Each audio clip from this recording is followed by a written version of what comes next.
Hello and welcome to Our Ventura TV. I'm your host today, Sandra Siepak, and I'd like to welcome two very special guests to the program today.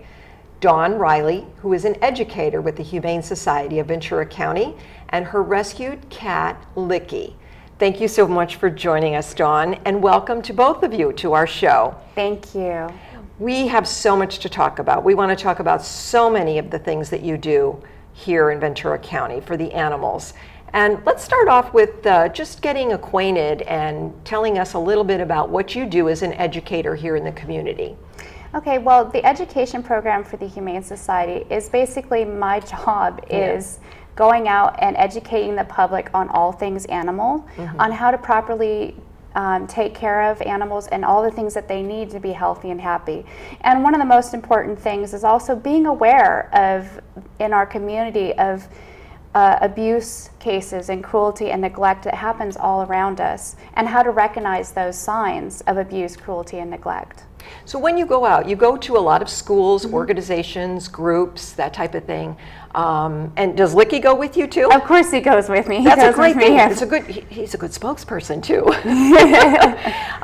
What basically do you cover when you talk to kids? Because, you know, kids can be a little bit maybe on the side of not knowing too much about taking care of an animal right away. So do you educate them on animal care? Yes, actually the first things we cover is usually the 5 things that all animals need to be happy and healthy, which of course is food, water, shelter, and exercise and toys to play with. Okay. And all those things are kind of like the basic things. Then we talk about care as far as what else do you need on top of that, like maybe keeping their cages clean, maybe it's getting them groomed. And then in the case of dogs and cats, of course, making sure that they have all their vaccinations, as well as making sure that if they have any illness or signs of injuries, that they get treated for that, because that's also a sign of abuse or neglect, is not even getting them treated for those injuries and stuff that they encounter. Now, it's really important. I think people need to know a lot about the programs that you offer at the Humane Society. One is the spay and neuter program, which I think is extremely important for many of the pets out there, so that we don't have so many unwanted little ones at one time or another. I think there's, you know, going to be a situation where if you're not fixing your pet, spay and neutering, you have a problem down the road. Right. With overabundance of kittens and puppies, and not everybody can go out and adopt them all. So what do you have to say about the spay and neuter program? It's actually really important that all dogs are spayed and neutered, and cats as well. And right now at the Humane Society, we are actually spaying and neutering any dog 5 to 15 pounds, 5 years and under, for free. And that's because we want to reduce the numbers of those small type dogs like Chihuahuas or Dachshunds in our shelters. Those are the number one animals that we have showing up on our shelters nowadays. If you're interested in getting your pet spayed or neutered, we also have a low-cost spay and neuter clinic at our shelter. So all you do is you call our shelter to make an appointment, and we set you up with an appointment, and it's basically a one-day in and out surgery. Now, some people might be a little nervous about spay and neutering a pet. Are there any consequences when you bring in your pet for spay and neutering? Can you talk about that a little bit? No, not really. I mean, the only thing that I can say is there may be a little groggy the day of the surgery from the anesthesia, but other than that, there's really no complications. Occasionally maybe an infection, but that can easily be treated. But the long-term effects are extremely beneficial to both the pet and the pet owner. Yes, less likely for your animal to run away, to look for a mate. Of course, there's also the decreased risk of cancers and stuff in both male and female. And then their behavior is actually a lot better when they're spayed or neutered. Now, as an educator, you travel around the whole county. What are some of the important points that you feel are necessary for more people to know about? Basically, that one of the things we're seeing an increase of in our county is, of course, rooster fighting, also called cockfighting. Is basically we're seeing a lot more people using roosters as a fighting tool for gambling, and basically they bet one rooster against the other which one's going to win the fight. And in order for a rooster to be trained for that sort of situation, they actually remove some of the parts of the body on the rooster. They can shave the chest of the rooster. They actually will cut the combs off of them, and they will also hello, Licky again.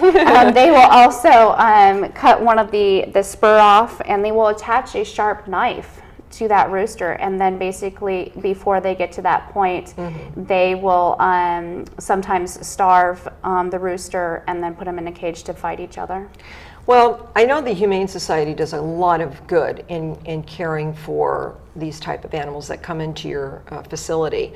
What happens when you have a situation like that?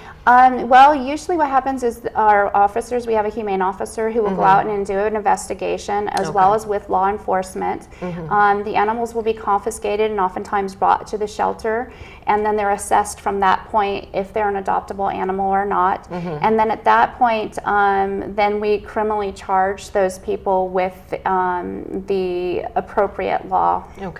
Of animal abuse or cruelty, depending on the situation. That's a sad thing. It really is. It's very sad that people would, go to that type of extreme.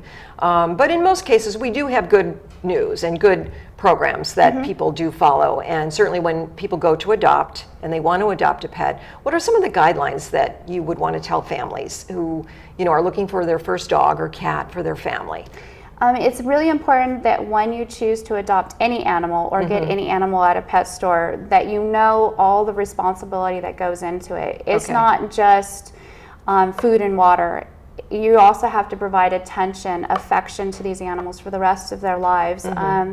Oftentimes, especially in our smaller animals, we see animals being kept in unclean cages, or they don't get the attention that they need, so they start having illnesses because they're depressed, they stop eating, or there's so much that goes into taking care of animals, not just food and water. Right, and it's important to stay current on shots, immunizations, of course. Regular checkups, regular care, so that your pet is healthy and lives a long, happy life. And most people don't realize that even those exotic pets like birds, your chickens, your snakes, your reptiles, they also do need to be taken to the vet.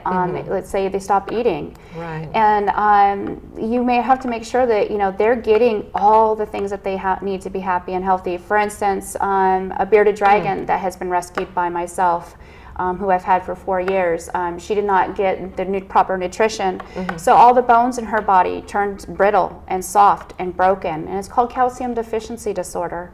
It's kind of like a form of osteoporosis for humans.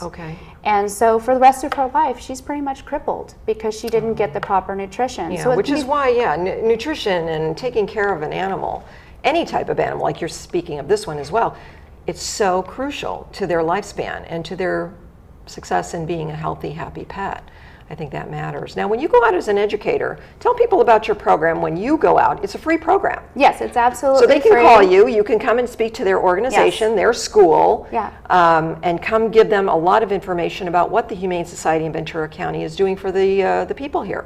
Yeah, my programs actually cover all ages, from preschool all the way up to seniors. And it doesn't matter, as long as I have an audience to speak about the humane treatment of animals, what we do at the shelter, and basically educate the public on all things animals. And I don't just bring dogs and cats. I mean, I bring snakes and tarantulas and hissing cockroaches and Indian walking sticks.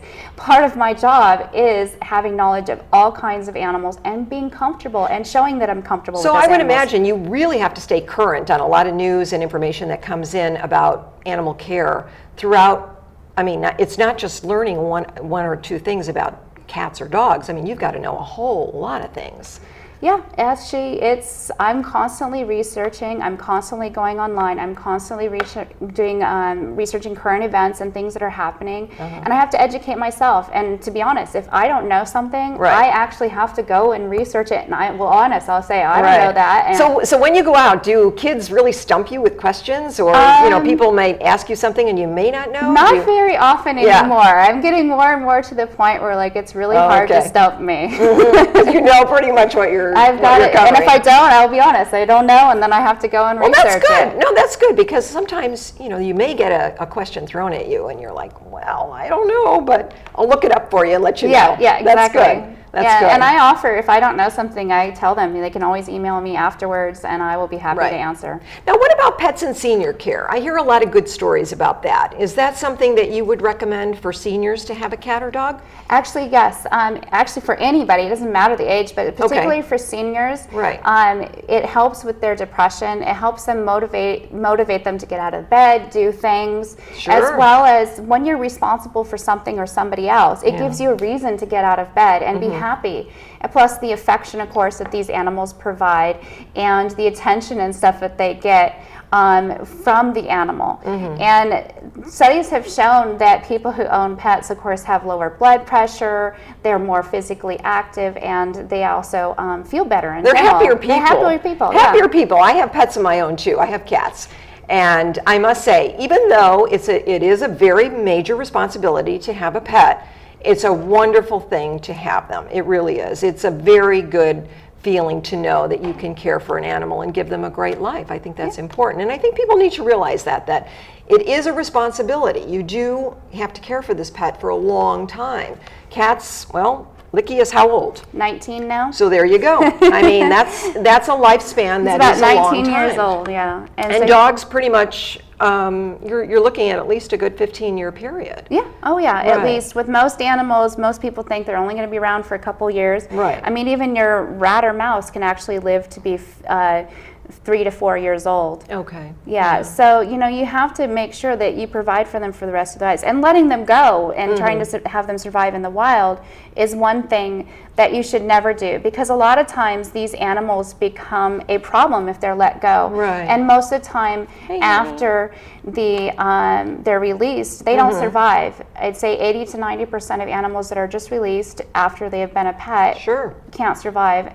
We also see people trying to make pets out of wild animals, which is a big no-no, of course. Taking any animal out of the wild and trying to turn it into a pet is actually changing that animal's life and making them dependent on people for the rest of their life. And there's a lot of wild animals that it's actually illegal. Yeah. If you get caught having them as a pet. Now you could tell us really quickly how you rescued Licky. Well, Licky actually came from a shelter in Northern California in Sonoma County, and he actually, to make a long story short, he was brought into the shelter with some injuries, we believe from a car accident, and he was adopted by somebody, and then that somebody was a friend of mine, and so they were going to take him back, so I ended up taking him. And he's actually very smart. He rides in the car with me on a regular basis. Oh, nice, yeah. And basically all the animals that I have that go on my education programs, they have to be good in the car. They have to live with me. They have to be good with people. And let me tell you, it's 2 hours of work every day usually taking care of all the animals I have at my house. Well, I give you a lot of credit for that, because I think it's important for people to know it's not a bad idea to adopt a pet that is a couple years old.